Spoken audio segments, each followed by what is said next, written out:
네, 저는 오늘 하나님은 들으십니다라는 제목으로 말씀을 전할 거고요. 2월 한 달간 여러분들과 함께 4번의 설교를 오늘부터 섬기게 될 겁니다. 출애굽기와 관련된 이야기들을 좀 통해서 우리에게 주시는 말씀들을 좀 정리해 볼까요?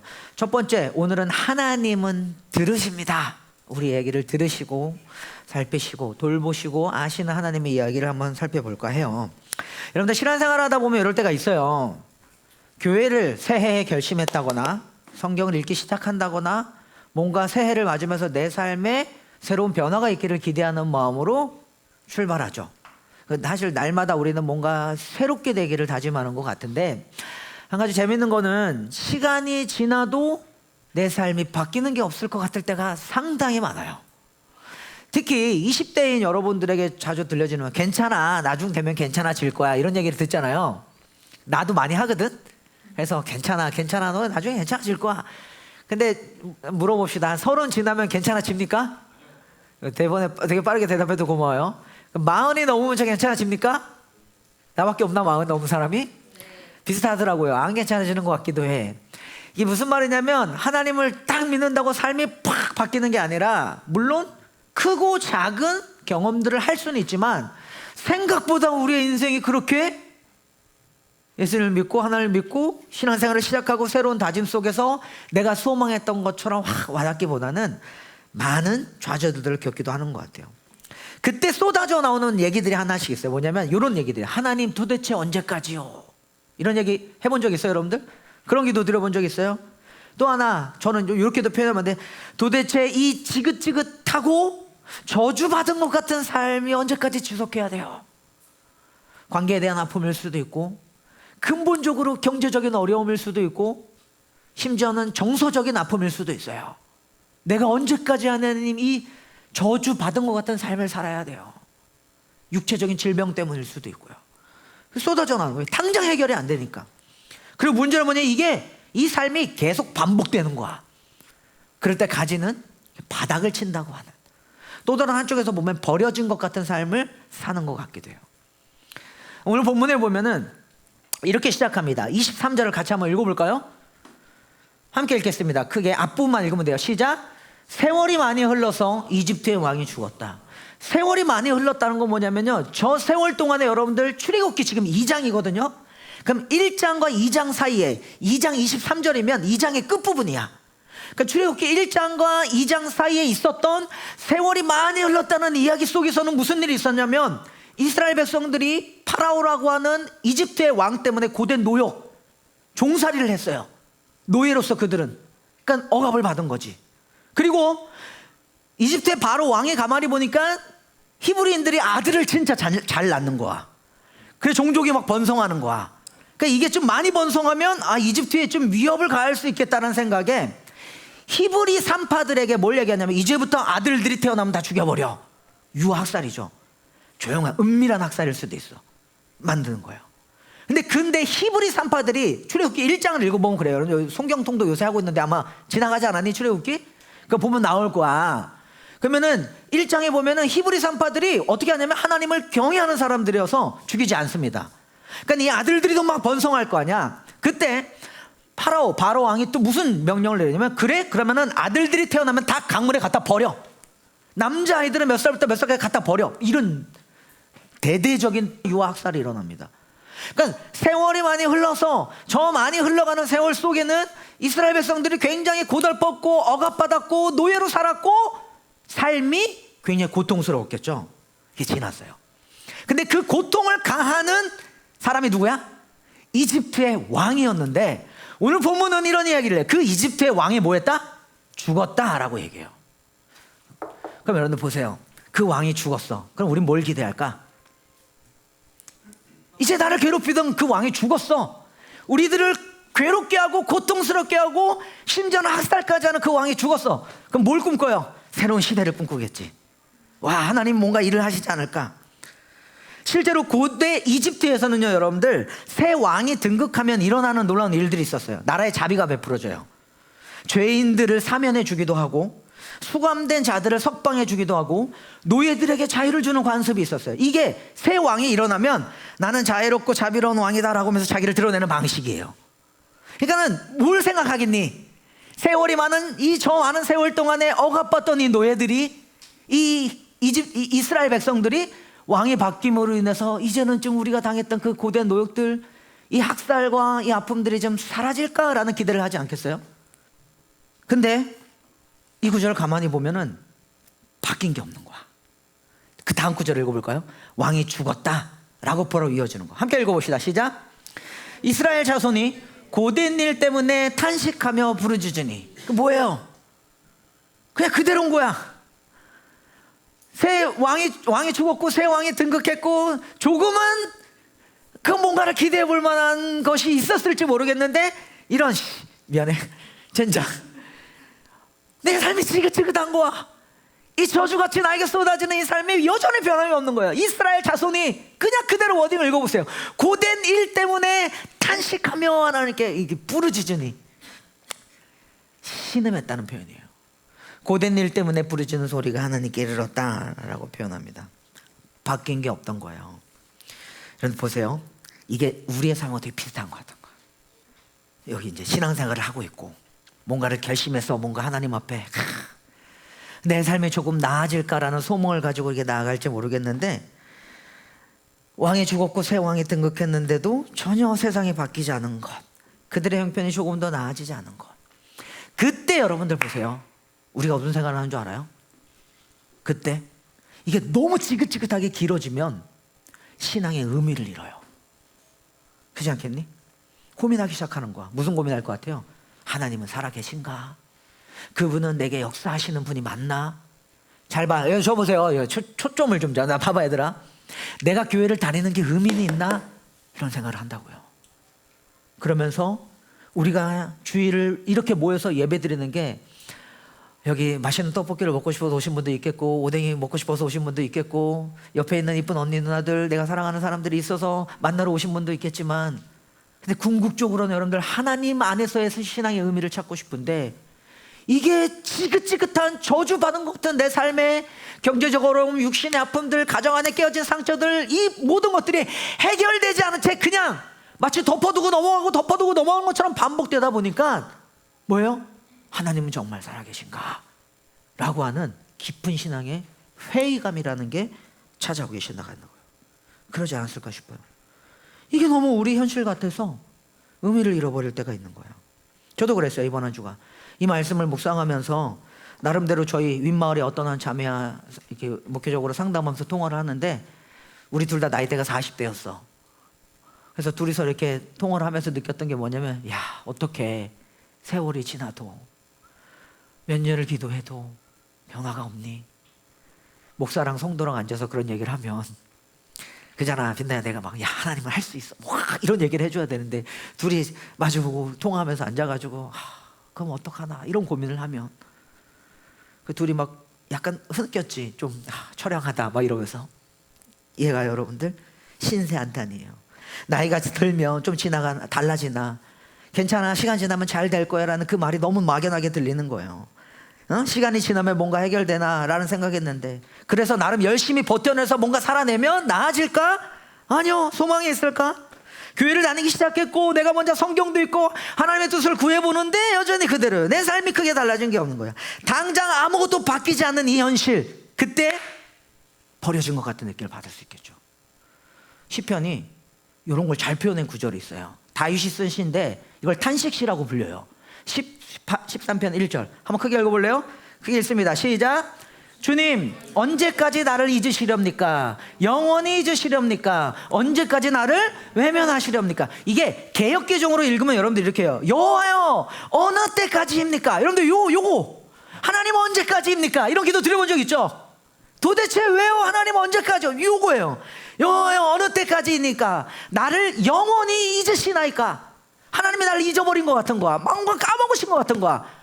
아니 그렇게 해주신다고 약속해놓고 안 움직이시는 것 같은 거야. 심지어는 다윗이 뭐라고 얘기했냐면요, 뒤에 구절, 주의 얼굴을 나에게서 언제까지 숨기시겠나이까? 이게 무슨 말이에요? 이 시인에게 있어서 하나님은 지금 숨어 계신 분인 거야. 도대체 진짜 내 삶에 역사하시는 분이 맞아? 이런 생각을 할 수 있다고요. 근데 사실은 이 시편에서 시인이 하고자 하는 말은 그런 어떤 탄식이었지만, 실제로 하나님이 존재하지 않는다고 말하는 게 아니라 오히려 하나님은 계시는 거는 알겠는데 그분이 나에게 얼굴을 숨기시는 것처럼 느껴지는 시간이라는 거죠. 버리셨다는 거예요. 여러분들 이런 시간 경험해 본 적 있죠? 없니? 다들 잘 사니? 내가 너무 너네들을 막 불쌍하게 막 이쪽으로 몰아가나? 만나게 돼요. 있어요. 오히려 그래서 숨어 계시기에 날 버리신 것 같은 거야. 자, 봐봐요. 실제로 그렇습니다. 출애굽기 우리가 읽었던 지금 2장이죠, 본문이. 이 2장의 2장 23절부터 25절이 오기 이전까지의 이야기들을 가만히 읽어보면 출애굽기 1장 2장의 내용들이 그래요.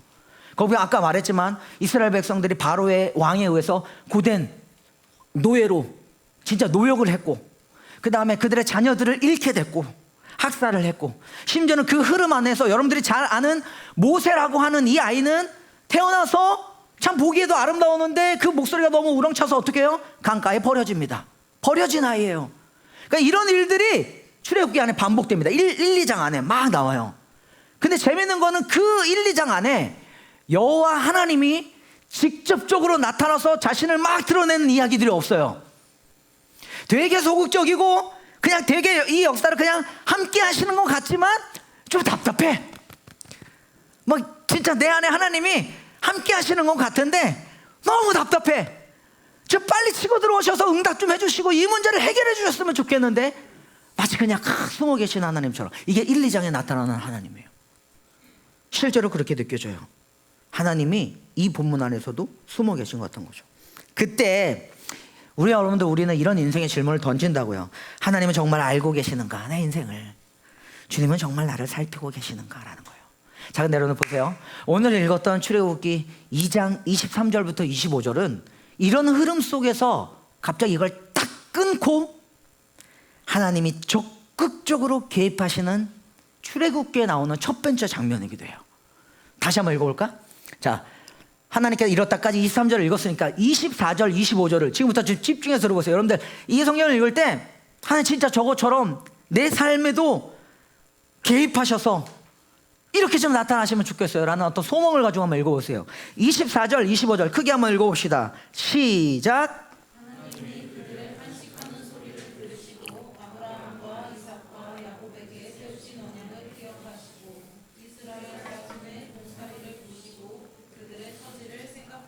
자, 이 구절이 나중에 한번 개역개정으로도 읽어보세요. 그러면 봐봐, 23, 24절에 하나님의 이름이 실제로 히브리어 원어에서 이 성경에 쓰여진 히브리어 원어 본문을 보면은 하나님이란 이름이 몇 번 등장하는 줄 알아요? 아는 사람? 페이퍼를 봐. 나 그거 보라고 얘들아 밤새도록 열심히 만드는데 니네 좀 봐봐. 몇 번 나오는 것 같아? 4번 나와요. 이거 봐봐요. 4번이나 나와요. 그동안 숨어 계시던 하나님. 근데 이 히브리어로 엘로힘이라고 하는 하나님이라는 단어가 쓰여졌는데 이 23, 24절에 4번 나와요. 자, 봐봐요. 24절부터 24, 25절에. 근데 지금 실제로 우리가 읽은 성경은 폐번역 성경이거든요. 하나님 몇 번 나와요? 여기 24절에서 하나님이 2번 나오지. 25절 봐봐요. 여기 하나님이 3번밖에 안 나오네. 근데 실제로는 4번 나와요. 어떤 동사들과 함께 나오는데 첫 번째 24절 보면 하나님이 그들의 고통 소리를 들으시고, 주어 동사만 보면 하나님이 뭐예요? 들으시고, 그 다음에 하나님이 아브라함과 이삭과 야곱의 세운 언약을 기억하사, 하나님이 기억하시고, 25절 하나님이 이스라엘 자손을 돌보셨고, 하나님이 돌보셨고, 마지막에 하나님이 그들을 기억하시다. 세번역 성경에는 이렇게 안 나와 얘들아. 근데 개역개정에서는 이렇게 나와요. 그러니까 쉽게 볼 수 있어요. 하나님이 뭐예요? 들으시고, 하나님이 기억하시고, 하나님이 돌보시고, 하나님이 마지막에 기억하셔요. 저건 아셨다라는 히브리어 단어야. 저 앞에 있는 기억하셨다라는 것과 달라요. 그러니까 무슨 말이냐면 여러분들, 그동안 숨어 계시던 하나님, 본격적으로 자신을 드러내신 게 아니라 뒤에서 우리와 함께 하시던 하나님이 때가 되니까 이제는 드디어 이들의 인생 가운데 개입하셔서 적극적으로 자신을 드러내시는 첫 장면이라고요. 근데 이게 너무 좋아. 그러니까 이 지점에서 우리는 뭘 아냐면, 하나님 정말 살아계신 거 맞아요? 라는 질문을 던질 때에도 하나님은 안 계셨던 게 아니라 사실은 뭐 하고 있던 거예요? 이 4가지 역사로 우리를 돌보고 계셨던 거야. 그렇게 볼 수 있는 거예요. 하나씩 살펴보면 이래요, 여러분들. 하나님께서 드디어 이 이야기에 직접 개입하시고 변화를 이끌어 가시는데, 첫 번째, 4번이나 언급되는 하나님의 이름 중에서 하나님이 들으신다라는 단어가 있어요. 24절에 보면 하나님이 그들의 고통 소리를 들으시고, 듣다라는 히브리어 단어 어떤 단어인 줄 아세요? 샤마라고 하는 단어입니다. 신명기 6장 4절에 나오는 이스라엘이여 들으라라고 하는 듣다라는 단어예요. 근데 이 샤마라고 하는 듣다라는 단어는 이런 거예요. 하나님이 우리의 이야기를 들으신다라는 건데, 이 백성들의, 여기 보면 고통 소리를 들었다 그러죠. 신음하는 소리거든요. 그러니까 우리들의 신음을 일종의 그냥 무의미한 소음으로 들으시는 분이 아니라 의미 있는 하나님의 이야기들을 이렇게 헤아리시면서 듣는 것을 말해요. 그러니까 저기서 나오는 여러분들, 우리 이런 생각을 해볼 수 있어요. 어렵고 힘들면, 고난의 시간을 만나면 기도를 해야 되는데, 가끔 교회 처음 나온 사람들이 물어봐요. 기도는 어떻게 하는 거예요? 그래서 이제 기도하는 방법을 잘 몰라서 모르겠다 이렇게 표현하긴 하는데, 여러분들 오늘 보면 잘 한번 배워보세요. 그럼 하나님이 보세요, 기도를 거창하고 화려하고 또는 거기다 수식어를 막 붙여서 신학적으로 깊은 기도를 하는 사람의 기도를 들으실까요? 아니면 하나님이 우리의 기도를 들으실 때, 아니면은 진짜 투박하고 서툴지만 나름대로 고백하는 우리의 기도를 들으실까요? 어떤 기도를 들으실 것 같아? 그렇지, 둘 다 들으세요. 여기 뭐가 중요하냐면, 우리가 잘한다고 우리의 기도를 들으시는 게 아니라, 이거는 하나님께서 이미 하나님이 가지고 있는, 들으시는 당신의 성품 때문에, 속성 때문에 저와 여러분들의 이야기를 헤아리신다고요. 그러면 무슨 말이냐면, 내가 주님께 아뢰일 때 막 거창하게 막 또박또박 기도를 잘해서 들으시는 게 아니라, 특히 오늘 본문은 뭐냐면요, 저거는 기도도 아니었어요, 얘들아. 그냥 고통 소리라고 표현해요. 저거는 그냥 탄식이었다고요. 한숨이었고 그냥 이렇게 너무나 아팠던 그냥 쉬는 소리였다고요. 그거를 하나님이 들으신다는 거야. 그러니까 여러분들, 하나님께 나아갈 때 무슨 내가 뭔가 대단한 기도를 드려야지 주님이 들은다 이렇게 생각할 필요가 없어요. 그냥 아파만 해도 하나님이 그걸 들으신다라는 것을 기억하시라고요. 아멘. 마치 이거는 이것과 같아요. 여기가, 너네가 아기를 아직 안 낳아서 내가 함부로 말을 못하겠는데, 나중에 아기를 다쳐서 아기를 낳아보면, 여러분들 혹시 그 찬양 알죠? 주만 바라볼지라, 주만 바라볼지라를 나만 아니? 그대들도 아는 세대일 텐데, 거기 보면 이런 가사가 있어요. 너의 작은 신음에도 응답하시니 라고 하는. 나는 청년 때 연주야 이 말을 이해 못했어. 이제 곧 알게 될 거야. 엄마는 알아. 이제 아이의 태동을 느끼면 얘가 조금만 꿈틀거도 아듯이, 이건 부모, 모성애, 엄마 아빠의 마음이에요. 근데 목사님이 전도사 때 이 찬양을 내가 인도하면서 눈물을 흘리는데, 물어봤어. 너무 궁금한 거야. 그래서 그때 집사님한테, 집사님 진짜 아기가 조그만 뒤척여도, 그 작은 신음에도 엄마는 반응해요? 그때 뭐라는 줄 알아? 네, 그래요. 진짜 그런 것 같아요. 전 아직도 시소랑 이렇게 자잖아. 그러면 나랑 시소랑 이렇게 자고 우리 아내 저 끝에서 자는데, 같이 자면은 얘네 뒤척여잖아요. 밤에 한 3-4번씩 깨. 심지어는 이제는 소연이 버릇을 잘못 들은 것 같아요. 소연이가 딱 일어나잖아? 그럼 이래, 화장실. 그럼 나는 들쳐업고 화장실 데려다 주는 거야. 근데 그게 한 명이 아니라 2명이잖아. 그러니까 기본적으로 난 새벽에 2번씩 깨겠죠. 막 2번, 3번 깨는 거 일도 아니야. 이불 덮어주고, 막 안에 덮어주고. 한 6년, 7년째 잠을 잘 못 자요. 근데 실제로 그래. 그런데 모든 아빠, 엄마들이 다 목사님 같다고 생각하지 마세요. 아는 사람들도 많습니다. 지들이 알아서 잘 자니까. 근데 그래도 있어요. 기본적으로 가지고. 특히 이 아이가 갓 태어났을 때 가지는 나중에 이제 그거 느껴봐. 그러면은 있어요. 부모는 이 자녀의 작은 신음에도 응답한다고요. 그 무슨 말이에요, 얘들아? 우리가 화려하게 막 부르짖으면서 하나님 들어주세요, 이 기도 때문에 하나님이 응답하시는 게 아니라 뭐라고요? 우리가 하나님의 자녀이기 때문에 괴로워만 해도 들으시는 하나님이 계시다고요. 아멘. 그걸 붙잡으시라고요. 두 번째, 하나님이 기억하신대요. 기억하다라고 하는 단어는 뭐냐면, 여기 보면 하나님이 아브라함과 이삭과 야곱에게 세운 뭘 기억해요? 언약을 기억한대요. 저기서 말하는 기억하다는 단어는 자카르라고 하는 히브리어예요. 이건 뭐냐면 단순한 회상을 하는 게 아니라, 과거를 기억했다는 게 아니라 하나님이 약속을 기억한다라는 거야. 누구에게 하신 약속이야? 이미 아브라함과 이삭과 야곱에게 하셨던, 야, 이거 되게 멋있는 구절이에요, 여러분들. 뭔지 알아?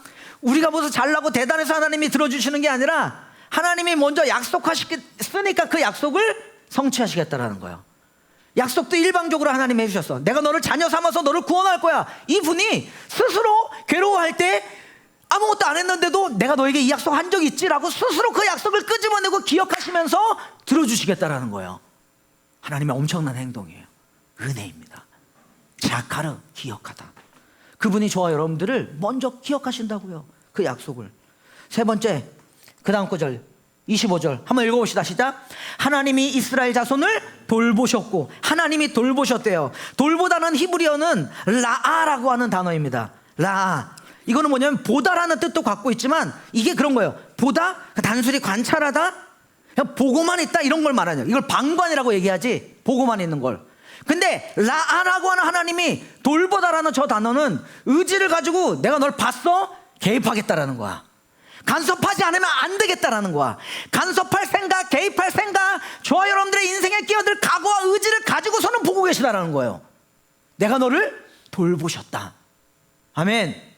하나님이 20대 젊음인 저와 여러분들의 삶을 그렇게 살피신다고요. 실제로 이 단어는 이렇게 쓰였어요. 출애굽기 3장 7절인데 이 라하라고 하는 보다라는 단어가 이렇게 써요. 함께 읽어볼게요. 시작. 주님께서 다시 말씀하셨다. 나는 이집트에 있는 나의 백성이 고통받는 것을 똑똑히 보았다. 이렇게 얘기해요. 하나님 보고 계시다고요. 그거를 팔짱 끼고 방관이 아니라 내 백성이 고통받는 걸 봤어. 어떻게 해요? 움직일 수밖에 없는 하나님의 보심이라고요. 실제로 그렇게 보신다고요. 아멘. 라하라고 하는 보다라는 단어예요. 멀리서 구경하시는 분이 아니라 그분은 이 고통이라는 것을 그냥 대상화하고 분석해내서 그냥 거기서 끝내시는 분이 아니라 저와 여러분들의 고통의 현장으로 시선을 두시고 치고 들어오셔서 함께 씨름하시는 분이다. 기억하시라고요. 마지막 뭐예요? 하나님이 그들을 뭐 하셨다? 기억하셨다라고 되어 있어요. 근데 저 기억하다가 앞에 있는 기억하다가 다른 단어야. 원문으로 보면은 여기서 기억하다는 아셨다라는 단어예요. 아셨다. 히브리어로 야다라고 합니다. 많이 옛날에 얘기했을 거예요. 우리가 여호와를 알자, 힘써 여호와를 알자. 호세아에 나오는 그 야다예요. 여기서 말하는 야다는 정보로만 아는 알을 말하지 않아요. 체험을 동반한 알을 말해요. 남녀가 결혼해서 서로를 알아가듯이 깊은 사랑을 통해서 만나고 경험하고 체험해서 알게 된 인격적 알을 말해요. 이 야다는. 그러니까 하나님이 아신다라는 건 뭐냐면 단순히 저와 여러분들의 삶을 정보를 파악하시는 게 아니라 이거는 관계적인 알미예요. 이거를 언약적 알미라고 하는데 언약적 암, 책임이 있는 알미라고요. 하나님께서 저와 여러분들을 책임지시겠다라는 거야. 우리의 상황을 파악하시고 그 책임을 지시겠다라고 하는 하나님이시라는 거예요. 아멘. 이게 출애굽기 2장 23절부터 25절에 나타나는 하나님의 적극적인 개입입니다. 여러분들 이 일들이 우리에게 있었으면 좋겠죠? 아니니? 나랑 싸우자는 거 아니지? 그래도 뭐 잘 듣는 것 같은데. 네, 한 가지 여러분들 보셔야 될 게 있어요. 이 구절이 재밌는 구절이에요. 그러니까 출애굽기 2장 23절부터 25절이 앞에 있는 약간 숨어 계시는 것 같은 이 하나님의 답답함을 완전히 반전시키면서 본격적으로 하나님이 자기 자신을 드러내시면서 이 고통받고 억압받는 백성들에게 개입하시는 장면인데, 본격적으로 드러난 첫 번째 개입이잖아요. 그럼 그 개입이 있기 전에 23절 다시 한번 띄워줘 볼래요? 한 번 더. 23절입니다. 전환하는 첫 번째 구절이 23절인데 읽어볼까요? 시작. 세월이 많이 흘러서 이집트의 왕이 죽었다. 이스라엘 자손이 고된 일 때문에 탄식하며 부르짖으니 고된 일 때문에 부르짖는 소리가 하나님께 이르렀다. 저기 보면 이 구절을 얘들아 이렇게 해석할 수 있어요. 목사님, 이스라엘 자손이 고된 일 때문에 탄식하며 부르짖었잖아요. 그들이 하나님께 기도한 거 아니에요. 부르짖었잖아요. 이렇게 해석할 수 있다고. 근데 그거 잘못 해석한 거예요. 실제로 저기서 이스라엘 자손이 고된 일 때문에 탄식하며 부르짖다라고 하는 것도 원문으로 보면은 그냥 신음했다는 거야. 그러니까 이게 무슨 말이냐면 이 백성들이 하나님께 기도한 적이 없다고요. 하나님을 찾았던 적도 없고, 그게 아니라 그냥 힘들어요 라고 하고 그냥 삶을 놔버린 것처럼 그냥 신음했다고, 그냥 탄식했다고, 그냥 힘들어했다고. 그거를 하나님이 헤아리신 거예요. 이 지점을 보세요 여러분들. 무슨 말이냐면 이 놀라운 쉽게 말하면 하나님의 적극적인 계획과 함께 출애굽의 역사가 시작되어지는, 성경 전체에서 나타난 굉장히 큰 역사예요.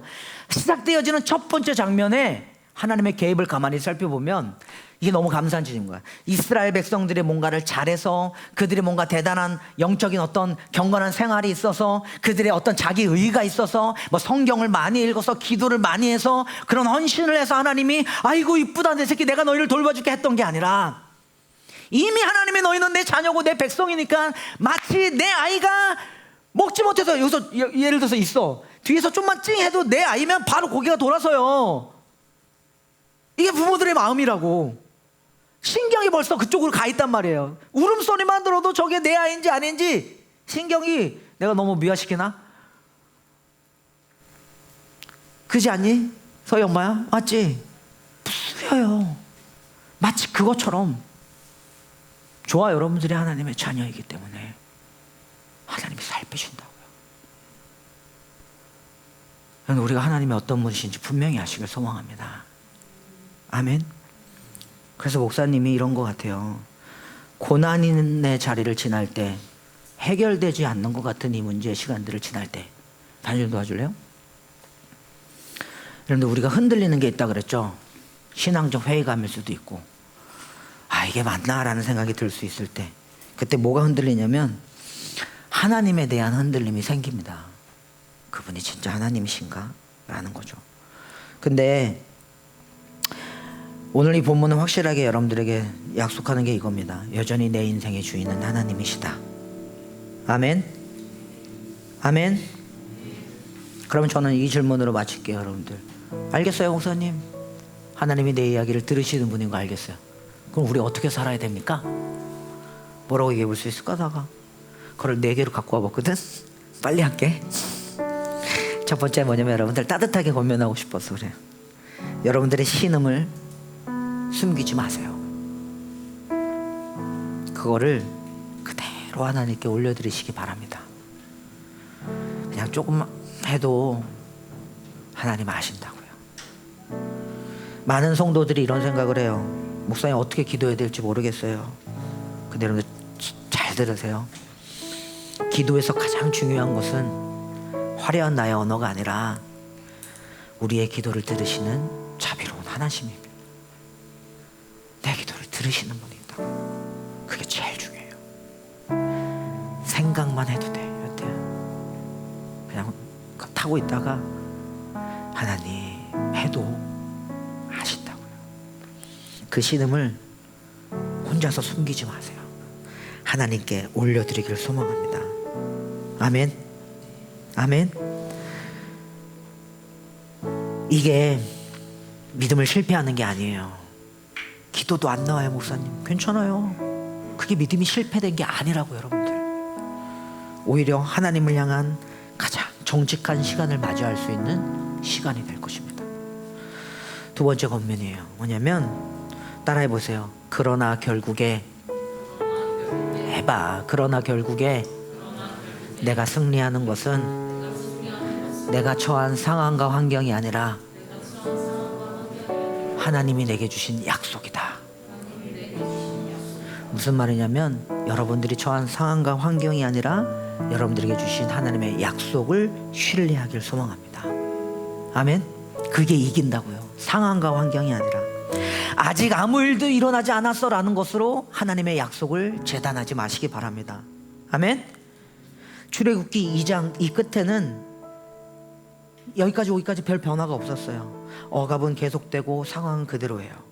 근데 성경은 이 지점에서 분명히 선포해요. 얘들아, 하나님이 들으셨고 하나님이 기억하셨고 하나님이 살피시고 하나님이 아셨어.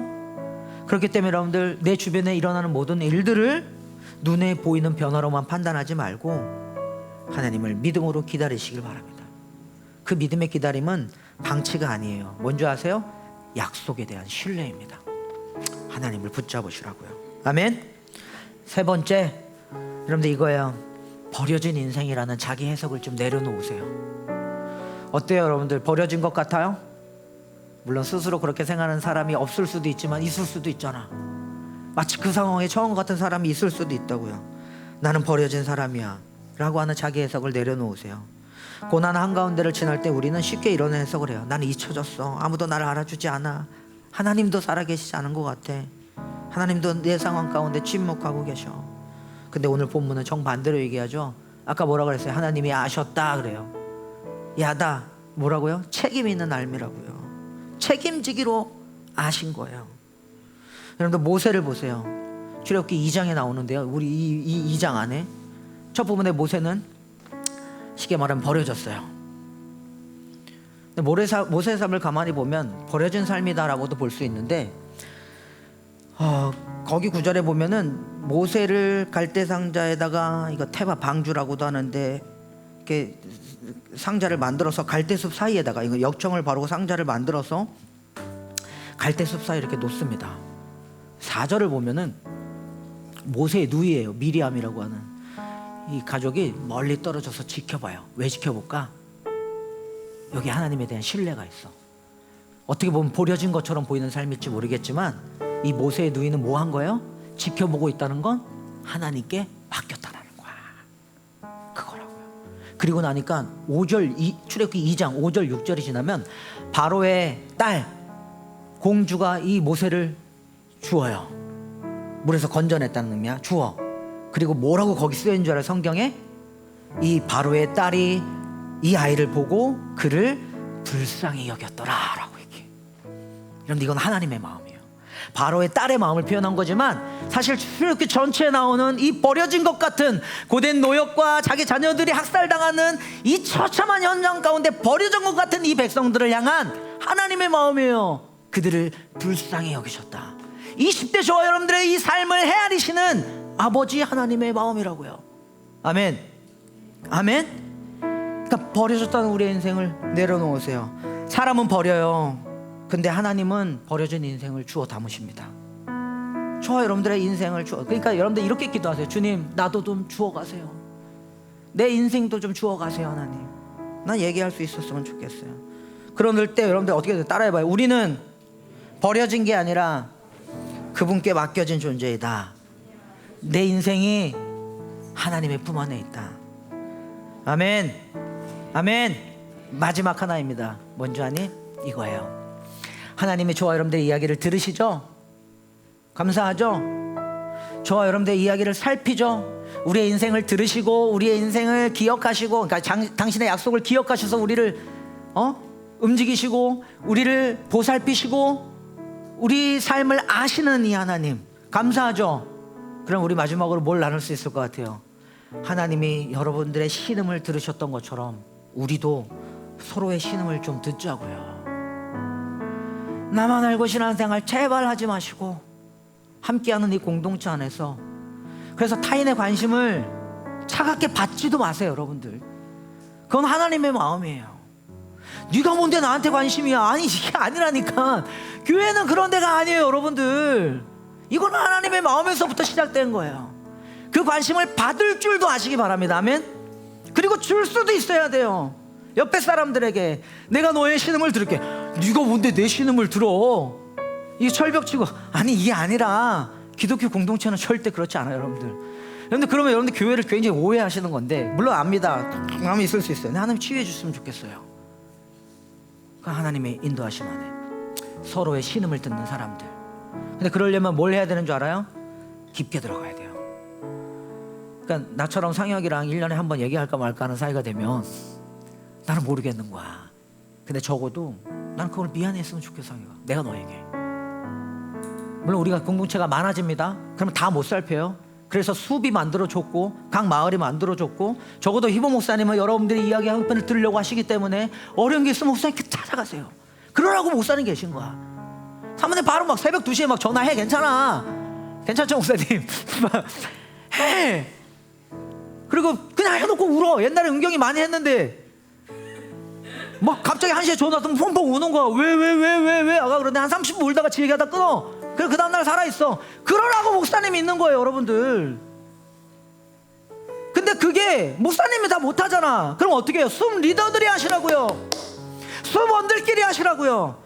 시심에 왔다는 거는 그걸 하기 위함이에요. 그렇게 연결되어지고 서로의 아픔을 듣고 그러면서 함께 치유되고 회복되어지면서 하나님의 나라를 이루는 곳이 우리라고요. 잘 들으세요 여러분들.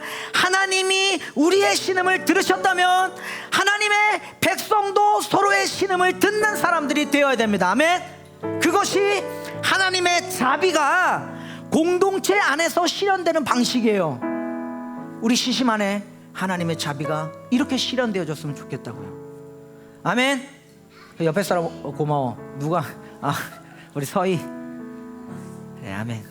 옆에 사람들 얼굴 볼까요? 봐봐. 눈 마주 봐봐. 짠하게 한 1초 이상 쳐다보지. 아니야 3초. 시작. 하나 둘. 못 쳐다보겠지? 봐라 좀 따뜻하게. 자, 그 다음에 손 한번 잡으면서 이렇게 인사해주세요. 힘내. 하나님이 함께 하시잖아. 하나 더. 미안해 헤아리지 못해서. 아시겠어요 여러분들?